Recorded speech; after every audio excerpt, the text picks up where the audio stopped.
북한이 지금 중국과 충돌을 하고 있습니다. 중국을 공격을 하는데요. 파국적 후과를 각오해야 할 것이다. 이렇게 중국에게 포문을 열었습니다. 북한 관영 중앙통신, 조선중앙통신이 지난 21일 날 정필이라는 인물, 정필, 그 사람 이름이죠. 정필이라고 하는 사람의 명의로 남의 장단에 춤을 추기가 그리도 좋은가, 이런 제목의 논평을 실었습니다. 이 관영 조선중앙통신은 정부의 허가를 받아야만 글을 발표할 수 있는 것이죠. 그러니까 결국은 김정은이의 의중을 나타내는 것이죠. 거기 이렇게 말을 했습니다. 최근 우리 주변국에서 최근 중국에서 이렇게 말하면 너무 노골적이고 중국을 너무 자극하는 거니까 그렇게 말을 못하고, 최근 우리 주변국에서 미국이 조선반도 수역에 전례 없이 방대한 전략 자산들을 끌어들이면서 정세를 전쟁 접경으로 몰아가는 데 대해서는 말 한마디 못하고, 그에 대처한 우리의 자위적 조치들과 관련해서는 필요한 조치, 전환적 수준의 반응, 뭐요 이렇게 하면서 우리를 어째 보겠다고 공개적으로 위협하는 말들이 튀어나오고 있다 했습니다. 최근 중국에서 미국이 전략 자산들을 막 한반도 주변에 배치해가지고 우리의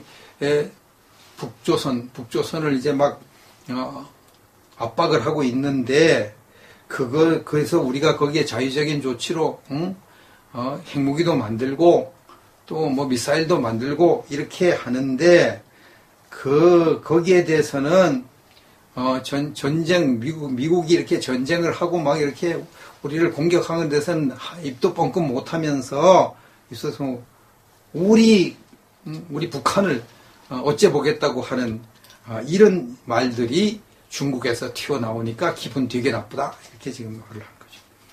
그들은 앞으로 우리가 그 누구의 경제 제재에 견디지 못할 것이라고 하면서 저희들과의 관계가 얼마나 중요한가를 재고려해 보아야 한다느니, 우리에게 안전을 보장하고 경제봉에 필요한 지지와 방조를 제공할 수 있다느니 하고 너스레를 떨고 있다. 중국이 그렇게 말하잖아요. 앞으로 북한이 우리의 경제 제재를 견디지 못할 것이다. 그리고 중국과 북한의 관계가 얼마나 중요한 것인가를 고려해야 될 것이다.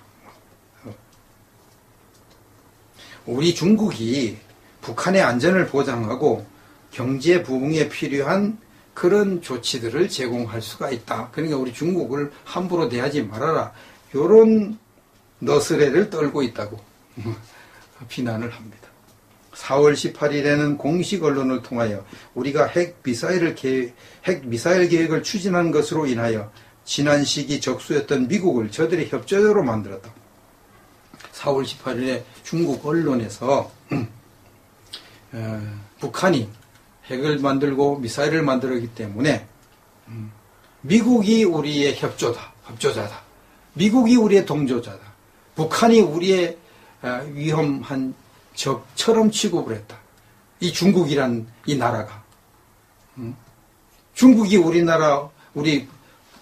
그들로 말하면 우리 북조선과 서로 이렇게 동맹인데, 오히려 우리 북조선을 무시하고 미국과 손을 잡았다. 이게 용서할 수 없습니다. 이렇게 말합니다. 그렇다면 우리는 앞으로 그들을 과연 무엇이라고 불러야 하며 어떻게 대해야 하겠는가? 그래서 이 미국과 손잡고 우리를 배신한 이 중국을 뭐라고 불러야 되지? 이 원수라고 불러야 되나? 우리의 적이라고 불러야 되나? 그들도 어떻게 대하지? 원수로 대해야 되나? 적으로 대해야 되나?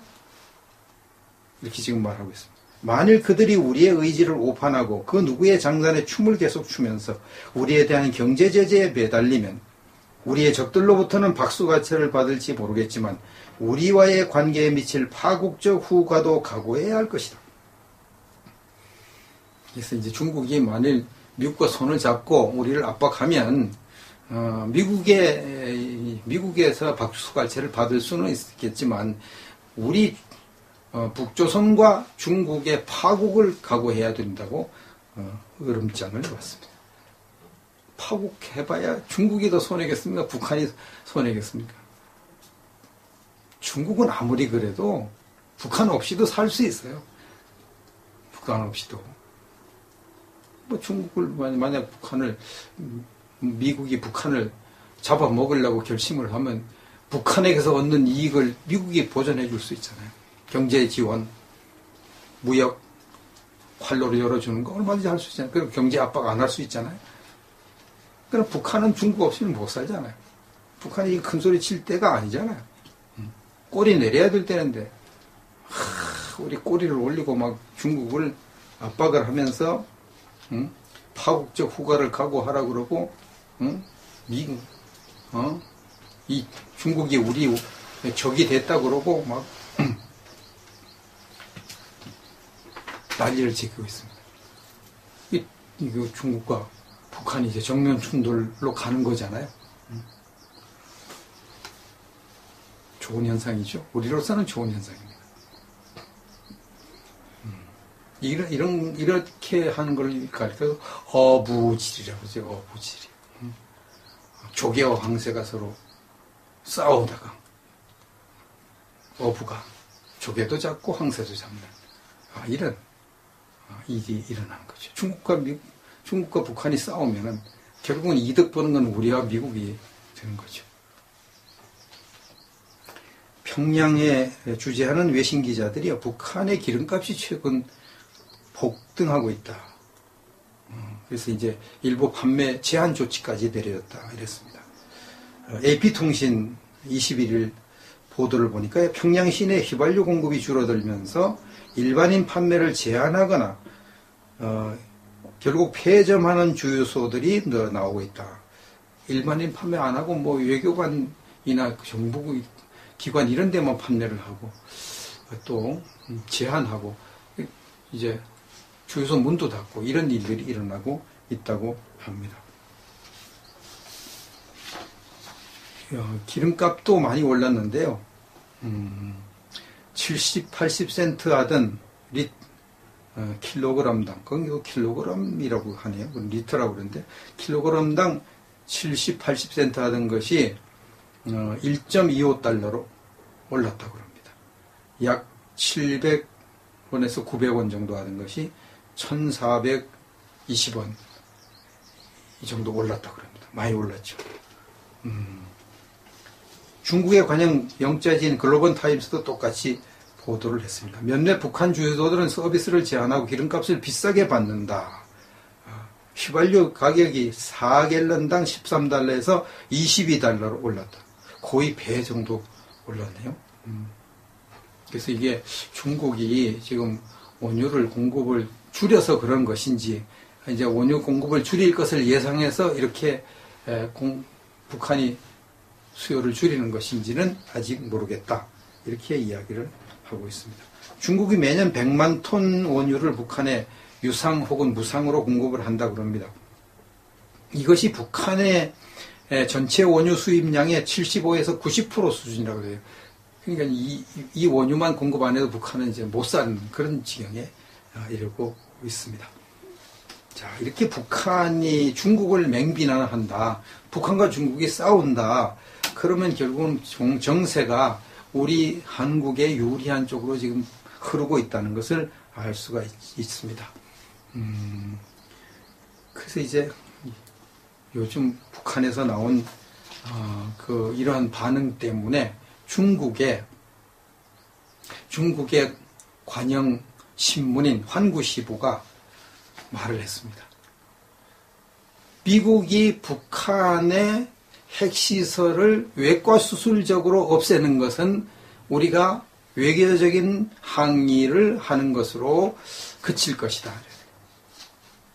북한의 핵시설, 미사일 시설을 그냥 미사일로 멀리서 막 폭격을 하는 것은 우리가 허용을 하겠다고 공식적으로 얘기했습니다.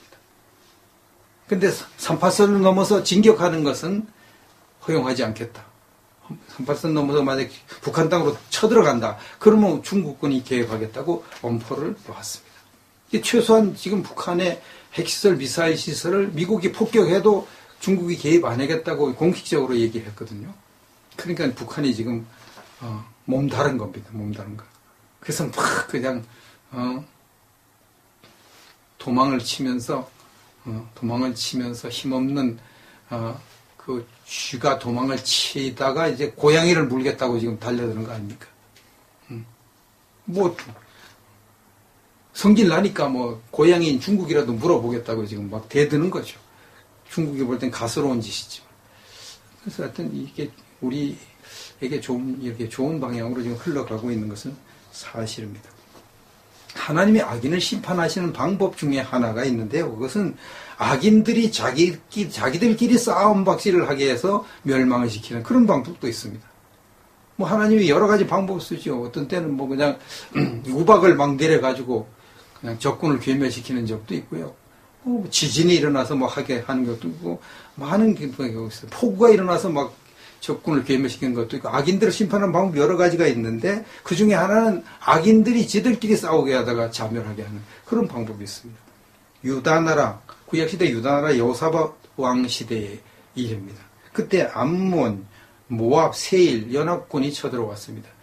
암몬도 세고 모압도 세고 세일도 세고 다 센 나라인데 이게 센 나라가 한꺼번에 쳐들어오니까 유다 나라의 군사력으로는 도저히 맞붙어 싸워 이길 수가 없습니다. 그래서 유다의 여호사밧 왕이 어떻게 할까 궁리하다가 이거 하나님을 의지하는 길밖에 없다. 그래가지고 맞붙어 전쟁하는 대신 진을 치고 성가대를 조직해서 군인들 앞에다 세우고 하나님께 찬양을 올리고 하나님의 은혜를 구하는 기도를 하면서 찬양을 하는 그런 전략을 세웠습니다. 그래서 하나님께 찬양을 하기 시작합니다. 전쟁할 생각을 안 하고 찬송을 하기 시작합니다. 그랬더니 하나님이 기적을 일으켰죠. 역대하 20장 22절 이하를 봅니다. 그 노래와 찬송이 시작될 때 여호와께서 복병을 두어 유다를 치러 온 암몬 자손과 모압과 세일산 주민들을 치게 하심으로 그들이 패하였으니 곧 암몬과 모압 자손이 일어나 세일산 주민들을 쳐서 진멸하고 세일 주민들을 멸한 후에는 그들이 서로 죽였더라. 유다 사람이 들망대에 이르러 그 무리를 본즉 엎드러진 시체들 뿐이요 한 사람도 피한 자가 없는지라 이랬습니다. 암몬, 모압, 세일 이 세 나라가 연합해서 들어왔는데요. 이 두 나라가 전쟁하러 왔다가 서로 분열이 일어나가지고 암몬과 모압이 세일 나라를 군대를 쳐서 버려요. 세일 나라. 그래가지고 세일 나라를 쳐서 그 세일 나라 군대를 전멸시켜버리고 그 다음에 모압과 암몬이 또 둘이 서로 싸워요. 그 둘이 다 서로 싸우다 다 이제 다 죽을 때까지 싸웠다. 자기들. 그래서 유다 나라 사람들이 가서 보니까 땅에 엎드러진 시체들 뿐이고 한 사람도 피한 사람 같아요. 마지막까지 다 서로 싸우다가 이게 사람이 하는 일은 아니죠. 사람은 이렇게 밀어내지는 하나님께서 악한 영들을 보내서 이렇게 서로 싸우다 죽게 만드는 이런 일을 하신 것이죠. 하나님이 우리와 함께 하시면 우리에게도 이런 일이 일어날 수가 있습니다. 북한과 중국이 싸우다가 자멸하는 일이 일어날 수도 있고 북한 내부에서 김정은 파와 반 김정은 파가 싸워서 자멸하는 수도 있고요. 중국이 내부에서 중국 시진핑 파와 반 시진핑파가 싸워가지고 자멸하는 게 하는 수도 있고 방법은 많습니다. 우리가 하나님께 얼마나 인정받는 삶을 사느냐, 하나님이 우리를 얼마나 기쁘시게 보느냐, 거기에 따라서 이제 이런 것이 나타날 수도 있고 안 나타날 수도 있습니다. 그럼 하나님 기쁘시게 해야 돼요. 그 하나님 기쁘시게 하려면 뭐 해야 됩니까? 우리가 지은 죄를 회개해야 되고 선한 일을 많이 해야 됩니다. 그래야 하나님이 기쁘게 여기고 우리를 도와주신 것입니다. 이런 일이 일어나도록 열심히 신앙생활하고 우리의 생활을 가다듬어 가야 될 것입니다.